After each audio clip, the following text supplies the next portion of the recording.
Se eu não passar na faca, eu volto. Aí ele me curou sem eu passar na faca. Não precisou o médico passar. O médico já tinha dito, aí só faca, não tem jeito. Não tem quem possa. Mas nós servimos um Deus que para ele nada é impossível. Não é? Tudo é possível aquele que crê.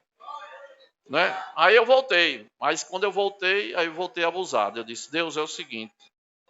Eu vou pagar meu voto, mas eu só vou para a igreja no domingo. Na semana eu não vou. Não quero esse negócio de batismo. Não quero esse negócio de cargo, de pregar, nada disso não. Eu vou voltar porque eu fiz um voto. E palavra é palavra. E ninguém brinca com você. Eu sei que não brinca. Então eu não quero brincadeira. Né? E voltei para a igreja. E disse mais a ele. Agora, todo domingo a minha bola eu não deixo. Todo domingo eu vou para a praia jogar bola, que eu gostava de jogar bola. Não vou deixar. Sabe o que Deus disse para mim? Pode ir, não tem problema não. Vá. E eu ia para a escola dominical, chegava em casa, trocava de roupa e ia para a praia do Forte. Jogar bola até 4 horas da tarde. Ficava lá jogando bola. Resultado, lá na praia, eu levei uma pancada na perna, o nó ficou desse tamanho assim, sobrando na canela. Aí eu fiquei aperreado porque quando o nó sobrou na canela, eu assisti em televisão, a pessoa estava falando sobre câncer de osso. E disse assim, tenha muito cuidado com pancada. Quem leva a pancada nos ossos, se tiver tendência, pode perder a perna, o braço. Quando eu olhei, os olhos arregalou. Eu digo, vala-me Deus. Né? Aí eu disse, Jesus é o seguinte, se você curar como me curou os rins, nunca mais eu jogo bola. Botei a mão em cima, quando eu tirei a mão, tinha desaparecido aquele caroço. Na hora, para a glória de Deus. Aí eu digo, pronto, morreu bola para mim. E realmente, nunca mais eu joguei bola. Para a glória do nome do Senhor. Quando Deus tem um negócio com um, ele pode fazer o que fizer. Deus até deixa, em certo momento, mas quando chega a hora, ele vai trazer você para a casa dele para glorificar o seu nome. Então, em primeiro lugar, nós temos que nos relacionar com Deus. O apóstolo Paulo, escrevendo aos Efésios, capítulo 2, e versículo 19, ele diz, agora não sois mais estrangeiros, nem forasteiros, mas concidadãos da família de Deus. Nós agora somos concidadãos e membros da família de Deus. Quantos aqui são da família de Deus? Diga amém. Glória a Jesus, amém. Não é? Por quê? Porque ele nos comprou. Glória a Jesus. O segundo propósito que Deus criou o homem foi multiplicar. Aí está escrito na palavra de Deus, ó. Frutificai, multiplicai-vos e enchei a terra. Nessa época que Deus criou tudo, a terra estava vazia. Não tinha a população que tem hoje de 8 bilhões de pessoas, né? Não tinha essa população de 8 bilhões de pessoas aproximadamente. Tinha só o quê? O casal, Adão e... Você sabia que um dia você estava lá dentro de Adão e Eva? Os irmãos crêem nisso, irmão? Crê ou não crê? Creio, sim. Nós estávamos lá. A Bíblia diz que por um só homem, Paulo escrevendo aos Romanos, capítulo 5, versículo 12. Por um só homem entrou o pecado no mundo, e pelo pecado a morte. Por isso que todos pecaram. Lá em Adão, nós estávamos. Adão pecou, o pecado passou para nós todos, através das gerações dos filhos que nasceram, certo? Depois de Adão. E nós estávamos lá, por quê? Porque o primeiro casal que gerou filhos e daí multiplicou-se foi Adão e Eva. Não tem outra na história da humanidade, né? Então nós estávamos potencialmente lá dentro, né? E chegamos até aqui. Os nossos primeiros pais pecaram e por isso a gente precisou de Jesus, né? Deus mandou o seu filho exatamente porque os nossos primeiros pais pecaram, não é? E ele disse, multiplicar, isto é, enchei a terra. Então, ali os nossos pais começaram a gerar novos filhos, né? A primeira família, Adão e Eva, tinha quantos filhos? Dois, quem eram eles? Caim e Abel. Não é verdade? Agora, família não é perfeita. A irmã disse aqui bem claro. Não existe família perfeita. Todas as famílias, todas que existiram na face da terra e que você lê na Bíblia, depois do pecado, todas as famílias têm falha, todas. Não tem um ditado que diz, sempre uma família tem uma ovelha negra, não diz isso? Não é verdade? Toda família tem uma ovelha negra? Pois é assim mesmo, toda família tem problema. Mas nem por isso deixa de ser abençoada por Deus. Foi Deus que criou a família e abençoou toda a família, não é? E os abençoou e disse: frutificai, multiplicai e enchei a terra. Eu tinha um comércio lá em Natal e lá vinha um irmão que fazia tempo que eu não via, fazia mais de 10 anos que eu não via o irmão. Quando eu olhei, o irmão entrou no meu negócio, veio falar comigo, eu cumprimentei ele, fiquei muito feliz de ver ele, mas quando eu olhei atrás, tinha uma fila assim de menino. Tinha bem uns 12 assim, tudo um ano de diferença para o outro. Aí eu olhei, fiquei admirado, eu digo, irmão, e essa fila de menino aí? Ele disse, foi tudo que Deus me deu. Eu digo, é verdade. Ele disse, eu estou cumprindo a Bíblia. Eu digo, tá certo. Aí eu disse, por quê? Ele disse, porque Deus disse, multiplicai, enchei e povoai a terra. Aí ele disse, haja fazer menino no meio do mundo. Não é? Ele foi nessa conversa aqui. Não é claro que a vida que Deus dá à família é de acordo com as nossas condições. Se você não pode ter 10 filhos para criar, não é? Você vai ter 2 filhos, 3 filhos, vai controlar ali Deus, vai cuidar da sua família, né? Porque se você faz menino demais e não tem condição de criar, é uma irresponsabilidade, não é, irmãos?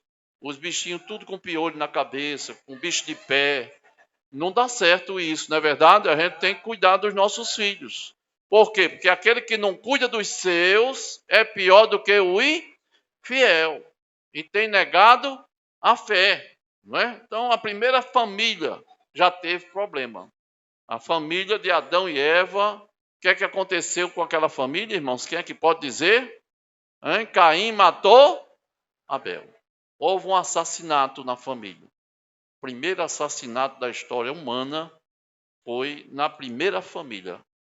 Então a gente já percebe que toda família tem problema. Nem por isso você vai deixar sua família abandonar. Por quê? Porque mesmo que você deixe sua família, nunca mais você vai se desprender dela. Casamento não é só para ir para debaixo do telhado. Tem gente que casa e diz, agora eu vou para debaixo do telhado, vou ter a minha casa. Mas casamento não é isso. Casamento, a palavra casamento no original, quem é construtor aqui, JM Construções, o irmão falou, não é? Casamento significa cimentar. Cimentar. Quem trabalha com cimento sabe. O cimento você pega a água, pega a areia, mistura com o cimento e faz a massa. Depois que o cimento seca, tente separar agora a água que está ali no meio, a areia do cimento. Você não consegue mais. Por quê? Porque se você partir, vai sair pedaço de um para o outro. Assim é marido e mulher. E serão ambos uma só carne. Estarão cimentados. Por quê? Porque casaram. Se a mulher for para o Japão e o marido for para a China e era casado os dois e se separaram, ele pode ir para onde for, mas ele não deixa de ser marido daquela mulher e aquela mulher esposa daquele homem. Por quê? Porque casamento significa cimentar, unir partes. A palavra sexo significa seccionar, disseção, de juntar as partes. Por isso que o homem é diferente da mulher sexualmente, porque são partes que se encaixam, que foram feitos uma para o outro. Já o homem com o homem não é partes do outro. Veja que Deus tirou a costela de Adão, uma parte de Adão, para completar Adão com outra parte. Que parte? A mulher. Por isso que a gente tem que entender essas coisas. Senão, como crente, a gente vai começar a aceitar o que o mundo diz lá fora. Não é? Não, pode, é normal. Até querem casar dentro da igreja, não é? E o pastor não pode aceitar isso. Por quê? Porque é a Bíblia que diz, não é o pastor que bota a lei, não é a lei dos homens, é a lei de Deus que está acima de todas as leis. E nós não podemos desobedecer a palavra de Deus. Quem quer ser feliz, foi lido aqui no Salmo 128, versículo 1. Bem-aventurado o homem que teme ao Senhor e anda nos seus caminhos. Então é bem-aventurado mais do que feliz. Então, a primeira família, para você ver que não existe família perfeita. Adão e Eva, só existiu dois, nasceu Caim e Abel, e Caim matou Abel. Agora o que eu chamo mais atenção no assassinato de Abel foi que o assassinato foi dentro da igreja. Entre aspas, né? Caim e Abel se reuniram para levar uma oferta a quem? A Deus, os dois. Né? Caim, o que é que ele fez? Ele pegou um animal, não é? Não é? Qualquer coisa para oferecer a Deus. Uma oferta que ele não selecionou. Já Abel teve o cuidado de procurar o que era sem marcas, sem mancha, não é? Sem defeito. Assim é o crente. Deus recebe o seu louvor, a sua adoração, quando você procura dar o melhor de si para Deus. Aí ele recebe o seu louvor. As coisas de Deus a gente não pode fazer relaxadamente, porque nós somos amaldiçoados. A Bíblia diz: maldito o homem que faz a obra do Senhor relaxadamente. Caim fez relaxadamente e Deus não aceitou a oferta dele. E por causa disso, ele irou-se contra o seu irmão, que o irmão não tinha nada a ver com isso. O irmão cultuou a Deus. Às vezes tem gente que está dentro da igreja e está com inveja do irmão ou da irmã, porque a vida dele, ele entrega a Deus, nas mãos de Deus, e a pessoa não se entrega totalmente e ainda fica com inveja do irmão. Mas eu creio que aqui ninguém tem inveja do outro, né, irmão? Aqui nós servimos ao Senhor com alegria. Glória a Jesus, né? Abraão, outra família. Capítulo 12 de Gênesis, né? A Bíblia diz que Deus disse para Abraão: Abraão, deixa a tua casa, tua família e a tua parentela e vai para uma terra que eu te mostrarei. Mas ele mandou deixar a família, não é? Ele disse: anda na minha presença, Abraão, e se tu uma bênção. Em ti serão benditas todas as famílias da terra. Todas, é um princípio. Onde existir família na terra, marido e mulher, é abençoada por Deus. Não é só os crentes, não, que alguém pensa, não, é porque eu sou crente, não. É um princípio. Todas as famílias da terra são abençoadas, desde que seja um homem e uma mulher. Siga o padrão. Mesmo que ele é católico, é espírita, ele é abençoado por Deus. Por quê? Porque é uma família do jeito que Deus mandou fazer. É um princípio. Todas as famílias da terra. Não diz assim, todas as famílias crentes. Não. Todas as famílias de Novo Horizonte. Não. Todas as famílias da Assembleia de Deus. Também não. Diz todas as famílias da terra. Não importa a religião que ele tenha. Desde que obedeça ao princípio bíblico que diz homem e mulher. E Abraão é o nosso pai na fé, porém, houve problema na família de Abraão. Houve o quê? Houve impaciência, não é? E mentira. Abraão mentiu, dizendo que Sara era sua irmã. E havia um problema sério. E o rei ficou chateado com Abraão. Ele disse: se eu quisesse, eu mandava matar você e ficava com ela, rapaz. Não era para você ter mentido, não. Então, o que eu quero dizer com isso é que na família pode haver, não deve, pode haver mentira, mas não é para haver, né? Pode haver, porque Abraão, que era o pai na fé, mentiu. Na hora do aperto, né, ele teve que mentir. Na família de Ló, teve problema. O sobrinho de Abraão. Houve um incesto, né, dentro da família. O pai teve relação com as filhas. Na família de Isaac, houve mentira e traição.